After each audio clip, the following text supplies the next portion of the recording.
Buenas tardes, alumnos y alumnas de gestión económica y financiera de la empresa. Mi nombre ya sabéis que es Antonio González, soy vuestro profesor del módulo. Y en este tema que se corresponde con el resultado de aprendizaje 3, es el tema 3 llamado Organización de los trámites para la obtención de recursos financieros. Bueno, aquí lo que nos vamos a dedicar básicamente es a estudiar todas las posibilidades que tiene la empresa para financiar su actividad empresarial y las fórmulas que tiene para obtener esos recursos financieros necesarios para acometer las inversiones.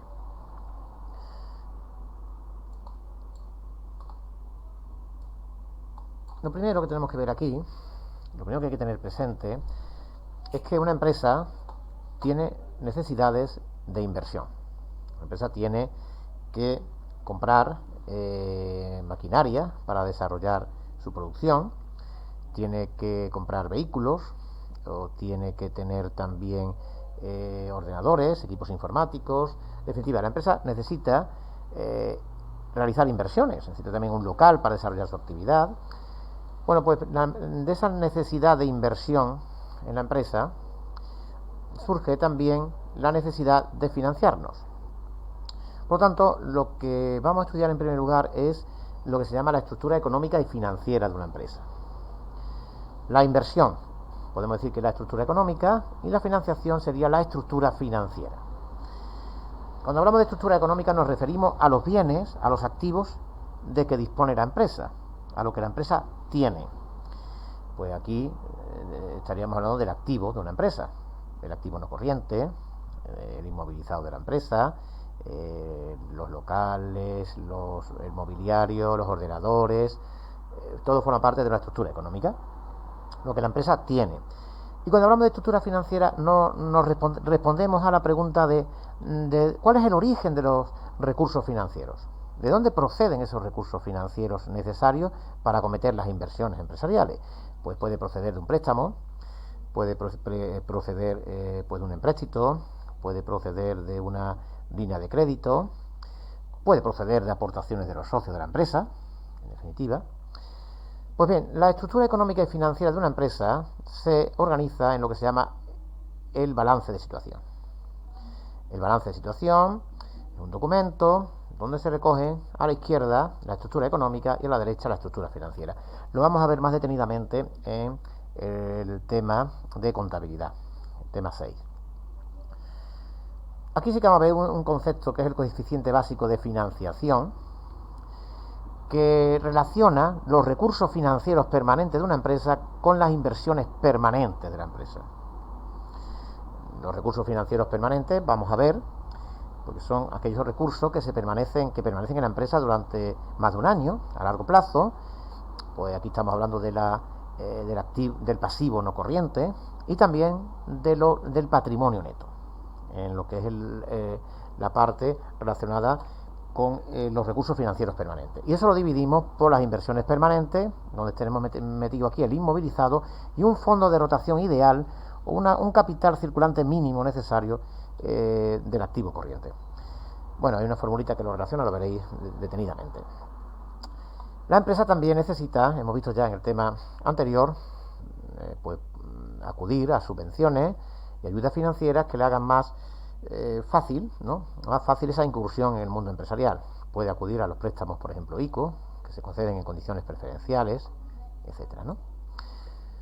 Cuando hablamos de financiación, ya sabemos que por una parte la empresa necesita realizar inversiones, y para realizar inversiones necesita financiarse. Pues hay que distinguir entre la financiación a largo plazo y la financiación a corto plazo. Financiación a largo plazo, recursos financieros que hay que devolver en un tiempo superior al año. Aquí hablamos básicamente del préstamo. El préstamo es un producto financiero mediante el cual el prestamista, que es una entidad financiera, le concede al prestatario una cantidad de dinero que tiene que devolver junto con unos intereses, y mediante un sistema de amortización pactado que nosotros vamos a estudiar, el sistema francés, sistemas de cuotas constantes. Nos centraremos mucho en el préstamo, como veremos en la tarea, porque hay la actividad que la tarea va a estar relacionada con el préstamo bastante. Veremos también otros instrumentos de financiación a largo plazo, como son los empréstitos, al que acuden sobre todo las grandes empresas, las grandes sociedades anónimas que necesitan importantes volúmenes de capital. Veremos el renting y el leasing. Renting, arrendamiento, un alquiler, un mero alquiler, por ejemplo, de un vehículo. El leasing, arrendamiento con opción de compra. Veremos todo el instrumento también de financiación a largo plazo. Dentro de los instrumentos de financiación a corto plazo, recursos financieros que hay que devolver a corto plazo en un tiempo inferior al año, pues podemos hablar de los créditos bancarios, las líneas de crédito. Cuando la empresa pues le permite, en este caso a la entidad financiera, le permite a la empresa disponer de hasta una cantidad de dinero determinada, con un límite, y tiene que pagar intereses por la cantidad que use, los créditos bancarios. También disponemos a nuestro favor como empresarios del aplazamiento del pago a nuestros proveedores, los créditos comerciales. Y si se instrumentaliza ese crédito comercial por un efecto comercial, pues hablaríamos del tema de los descuentos de letras de cambio, la negociación de efectos comerciales, todo esto, que también hay fórmulas para calcular el efectivo que recibiría la empresa en caso de proceder al descuento de una letra de cambio, ¿no? Y después aquí tenemos el factoring y el confirming, no conforming. Factoring es la cesión que hace la empresa de todas sus facturas pendientes de cobro. Cedemos todas las facturas pendientes de cobro a una sociedad de factoring que se encarga de gestionar ese cobro. Nos paga esa factura que aún todavía no hemos cobrado y nos olvidamos de ese proceso.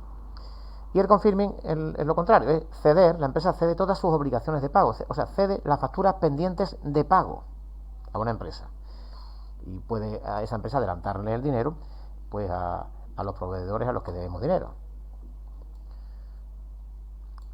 También veremos aquí las fuentes de financiación interna y externa. Hemos distinguido las fuentes de financiación entre corto y largo plazo. Estas son fuentes de financiación. La del corto y largo plazo son fuentes de financiación ajenas, porque siempre son recursos que hay que devolver.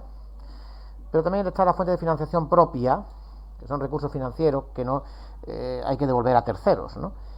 Y aquí podemos hablar de las aportaciones de los socios, los beneficios que recibe la empresa, que se retienen en forma de reserva, son financiación interna, ¿no? Y la financiación externa, pues hablamos aquí de la financiación ajena sobre todo, ¿no?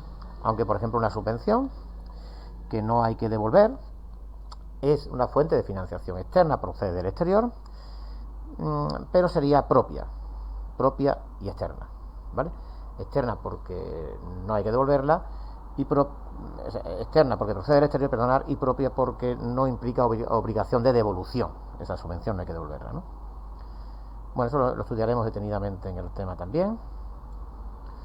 Y acabaremos al final hablando, también hay un concepto aquí del fondo de maniobra que no voy a centrar mucho porque el fondo de maniobra es un concepto que lo vamos a ver sobre todo también en la contabilidad. Este concepto, si veis los criterios de evaluación, no hay ningún criterio de evaluación que hable del fondo de maniobra en este tema.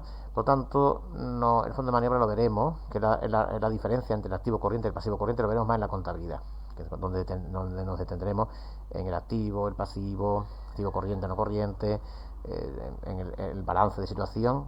Todo eso lo veremos aquí.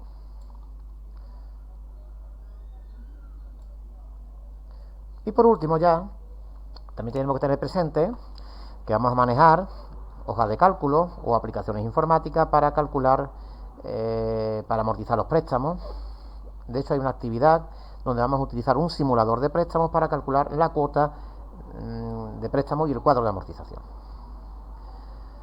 También hay que tener en cuenta que cuando solicitamos un préstamo hay una serie de garantías que nos exigen. El banco nos exige unas garantías. Vamos a estudiar esas garantías. Nos puede exigir una garantía real, una garantía personal, que respondamos con nuestro patrimonio, un aval. Veremos el concepto del aval sobre todo en el foro.